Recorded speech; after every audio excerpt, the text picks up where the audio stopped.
Баршаңызға сәлем. Бүгін красный бархат тортын дайындаймыз. Ең бірінші ұнға разрыхитель, какаоны қосып араластырып қоямыз.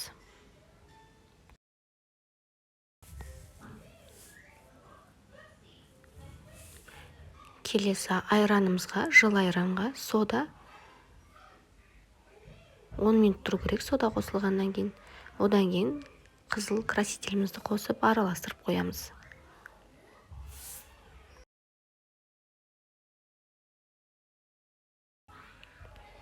Келесі жұмыртқамызды араластырып аламыз. Кішкене аппақ болып көпіру керек. Одан кейін үстінен қант қосып, екеуін жақсылап араластырамыз. Аппақ масса болып көтеріліп араласу керек.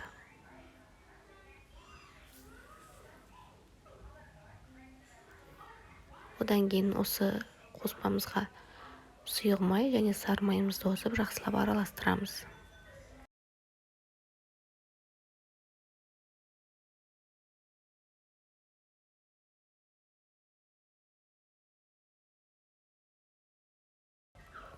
Енді осы массаның үстіне алдын ала дайындап қойған краситель, сода қосылған айранмен ұнға разрыхитель, какао қосып дайындап қойдық қой.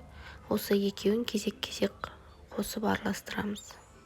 Яғни бірінші айран, екінші ұн, қайтадан айран, қайтадан ұн, 2 немесе 3 бөлікке бөліп құйып араластырамыз.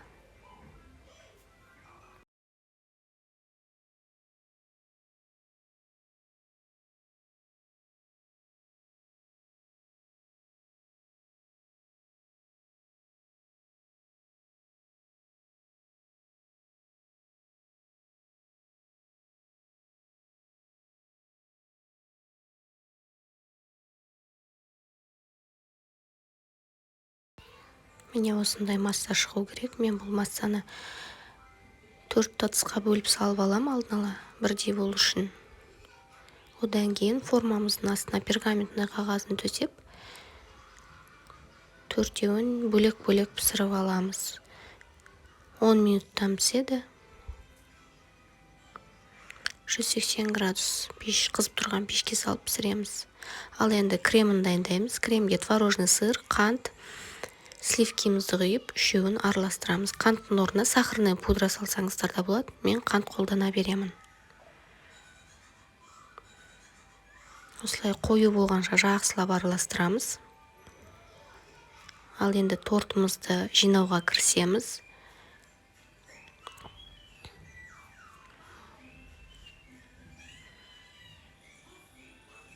Бірінші тестамызды қойып, үстіне крем жағып аламыз.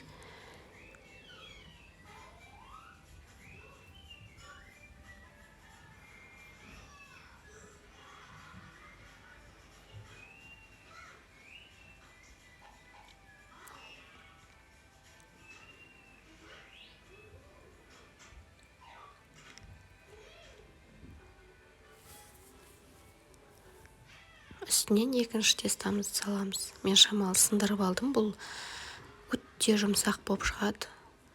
Абайлап ұстамасаңыздар тез бөлініп кетеді. Осылай крем жағып үстінен кезек-кезек салып отырамыз.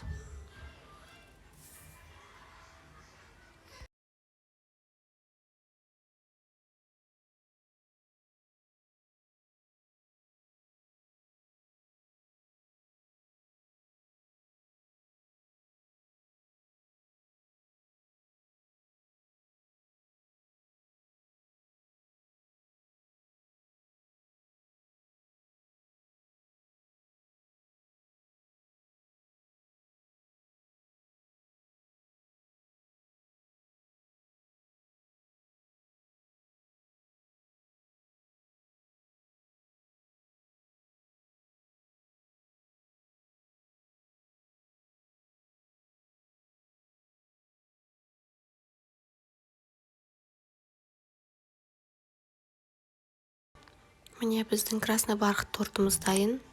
Видео ұнаса лайк басып, каналыма тіркеліп кетуді ұмытпаңыздар.